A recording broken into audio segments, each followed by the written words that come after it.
Hello, this is Julie Abels from Ridgelight Ranch, and I want to do a super fast video for you on the graphite transfer method. So the first thing I've done is I found a sketch of mine that I want to replicate onto an opaque surface that's like this clipboard. Now, first I photocopied it because this method does destroy your original drawing. So I've got a photocopy here. The next thing I'm going to do is I'm going to cut it out. This is completely optional, but it does make it easier next time with the kind of situating it on the clipboard. So I will go and speed this up in the video for you. Okay, now that I have it cut out, I'm going to cover the back with graphite. Now, this is a simple pencil. All I want to do is cover the back. Sometimes I've heard people say laying down a layer of graphite on the back. This is just pencil lead. Graphite is pencil lead. We just want to make a nice thick layer of graphite. So you can see in real time the speed that I'm going at. I'm going to now speed it up for you so you don't have to watch me do this.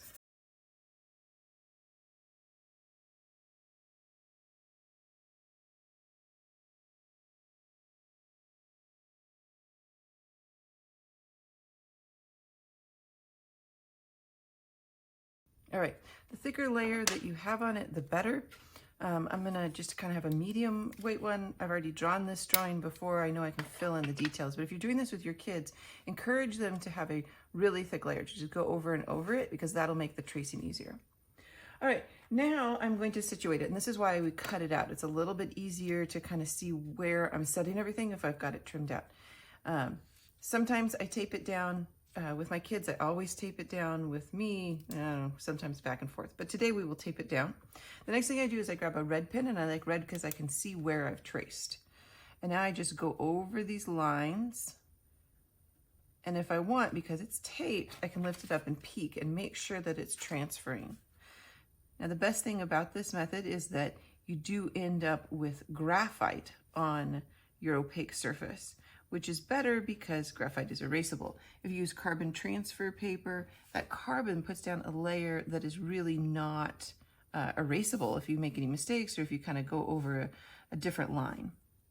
So you can see I'm just drawing over this, tracing. I might even come back to my original drawing and figure out what I did on a couple of these because the photocopy is not that great. Hopefully you're starting with a little bit easier to follow drawing than this.